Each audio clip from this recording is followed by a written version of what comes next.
तुझसे तो ना हो पाएगा। तू अपनी औकात से ज्यादा बड़े सपने देख रहा है। जितनी चादर हो पैर उतने ही पसारने चाहिए। जब ये लाइनें आप लोग अपने आसपास वालों से सुनते हो, स्पेशली अपने रिश्तेदारों से और अपने घर वालों से सुनते हो ना, तो हमारी हिम्मत डाउन होने लगती।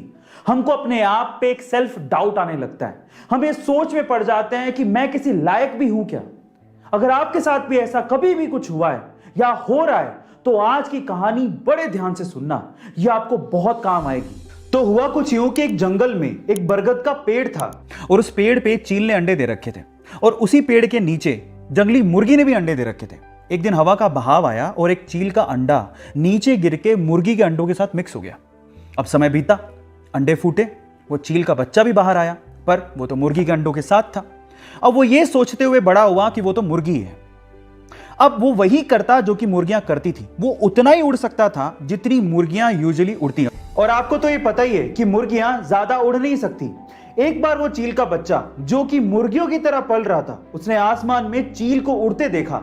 तो उसने अपनी मुर्गी मां को पूछा कि मां, वो पक्षी कौन है जो बड़े शान से उड़ रहा है। मां कहती है, बेटा वो तो चील है। तो बच्चा मासूमियत से सवाल पूछता है कि हम लोग इतना ऊंचा क्यों नहीं उड़ सकते। तो मां कहती है, क्योंकि तुम मुर्गी हो।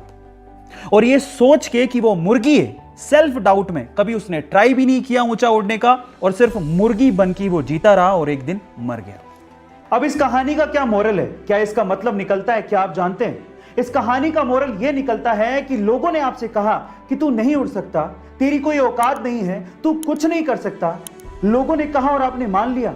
यही आपकी सबसे बड़ी गलती है। बस एक बात याद रखना कि जीत अगर पक्की हो तो कायर भी लड़ जाते हैं। बहादुर वो होते हैं जो हार का पता होने के बावजूद भी मैदान में डटे रहते हैं। इसका मतलब जानते हैं क्या है?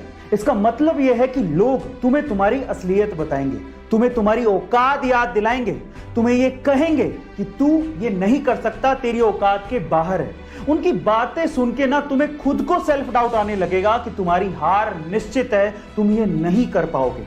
उसके बावजूद भी, उनकी बातों को सुनने के बाद भी अगर तुम अपने सपनों को ना छोड़ो और उसके लिए लड़ो और उसको पूरा करने के लिए अपनी जी जान लगा दोगे ना, तो इंसान तो क्या, भगवान भी तुम्हें तुम्हारे सपनों को पूरा करने से रोक नहीं पाएगा। इसलिए जब लोग आपको आपकी औकात बताने की कोशिश करें ना, तो उनको ये कहना कि मैं नहीं बदलूंगा अपने सपनों को, अपनी औकात से मेल कराने को। मैं बदलूंगा अपनी औकात को ताकि वो मेरे सपनों से मेल खाएं।